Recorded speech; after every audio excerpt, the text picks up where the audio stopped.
Dua, pembeda kepunyaan adalah pembeda yang diambil dari pembeda logika lalu dibubuhi dengan kata yang punya atau yang sajalah. Misalnya manusia adalah binatang yang punya rasional, yakni yang rasional. Misalnya kuda adalah yang punya ringkikan atau yang meringkik atau yang punya ringkikan. Misalnya yang tambahan ini penting, jangan tambahan ini penting loh ya. Belum terlalu penting kayaknya. Oh iya betul, ini yang penting yang aku maksud. Betul, ini tambahan. Hakikat sebuah golongan, saya baca dulu. Hakikat sebuah golongan begini deh. Sebelum saya baca diterangkan karena tidak ada waktu. Nah, ketika manusia dibilang benda berkembang, perasa, bergerak dengan kehendak, sudah sempurna tidak manusia itu? Kalau saya definisikan dengan binatang misalnya, atau saya rinci binatang menjadi benda berkembang, perasa, bergerak dengan kehendak, sempurna belum? Belum. Oleh karena itu jenis itu belum merealisasikan sebuah golongan. Nah, tapi kalau saya bilang begini, binatang manusia adalah binatang rasional atau benda berkembang, perasa, bergerak dengan kehendak rasional. Sudah terrealisasi tidak golongan ini? Golongan manusia maksudnya? Sudah. Kalau begitu, penentu, de facto. Jadi kalau masih dibilang binatang benda berkembang, bergerak dengan kehendak, itu masih apa? Masih manusia potensial. Bisa dianggap sebagai manusia potensial karena belum ada rasional dan bisa dibubuhi rasional. Ketika dibubuhi rasional, maka menjadi apa? De facto, menjadi nyata, menjadi terrealisasi. Oleh karena itu pembeda merupakan de facto, pewujud, perealisasi bagi sebuah golongan.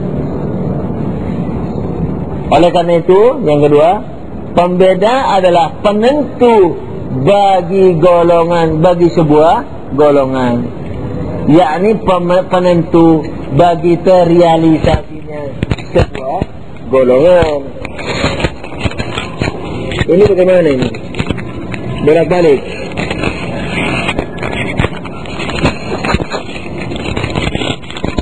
Paham? Jadi sampai di sini paham ya. Jadi pembeda itu unsur penentunya, intinya, de facto bagi sebuah golongan. Nah, kalau begitu jenis, yakni binatang dalam contoh manusia ini atau benda berkembang, perasa, bergerak dengan kehendak, merupakan golongan masih apa? Yang masih global. Tapi kalau ditambah rasional, maka menjadi nyata dan de facto. Oleh karena itu penentunya adalah pembedanya itu. Nah, apa yang mau disampaikan oleh beliau? Bahwa kemanusiaan itu tergantung kepada apanya? Rasionalnya. Nah, hasil yang kedua apa? Bahwa ketika rasional itu masih ada, maka manusia itu bisa disebut manusia, ya, sekalipun jenisnya itu sudah berubah, kan sudah tiada. Itu yang dimau. yakni ketika unsur penentu bagi manusianya manusia itu rasional, maka yang lain menentu. Maka yang lain itu bisa berubah-berubah. Sekalipun kita telah pelajari dulu bahwa jenis itu juga zat, tidak bisa tanpa itu. Tapi sekarang penglihatannya semakin teliti, karena kemanusiaan manusia itu dilihat dari rasionalnya, maka rasionalnya itu kalau tetap ada, manusia disebut manusia, sekalipun dia sudah bukan benda lagi, sekalipun sudah tidak berkembang lagi. Kapan? Manakala mati, maka ia tetap bisa disebut sebagai manusia, sekalipun bendanya udah nggak ada. Benda orang tidur, misalnya apa? Rasanya udah nggak ada. Kan manusia benda berkembang, perasa, Orang tidur sudah tidak terasa, orang dibius sudah tidak terasa, makanya dioperasi tidak terasa. Tapi dia manusia. Kenapa? Karena unsur penentunya rasional masih ada dalam dirinya, sekalipun sekarang tidak aktif. Karena yang dimaksudkan rasional itu adalah apa dulu? Potensi kerasionalannya itu, yakni bahwa dia adalah orang yang bisa memiliki rasional. Maka anak kecil pun dibilang manusia, orang gila dibilang manusia. Karena rasional itu tidak harus aktif, tapi jelas dimiliki oleh suatu wujud, yakni manusia. Oleh karena itu maka manusia sekalipun sudah mati masih bisa disebut sebagai manusia. Itu yang diinginkan. Coba dibaca dulu. Tambahan satu, hakikat sebuah golongan adalah pembedanya. Hal itu dikarenakan bahwa pembeda yang paling akhir seperti apa? Misalnya manusia adalah benda berkembang, itu masih jenis, bukan pembeda. Oh, benda berkembang itu sudah pembedanya. Benda itu masih jenis loh. Benda berkembang, nah itu sudah pembeda. Perasa, bergerak dengan kehendak, pembeda juga. Dan rasional. Mana pembeda akhirnya? Rasional. Itu yang disebut pembeda akhir.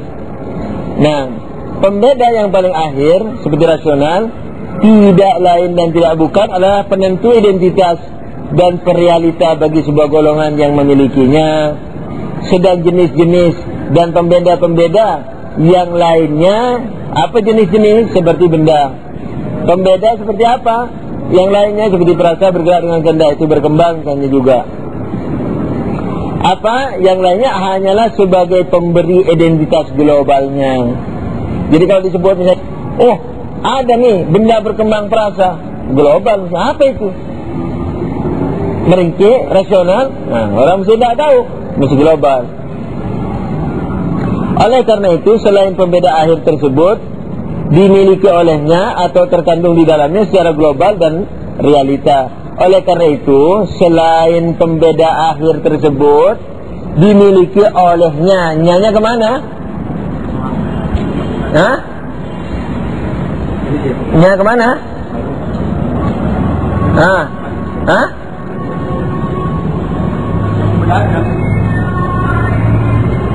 Oleh karena itu selain pembeda akhir tersebut dimiliki olehnya. Mana manusianya? Itu kan kata ganti. Mana kalimatnya? Di mana situ ada manusia sehingga nyanya kembali ke manusia? Hah?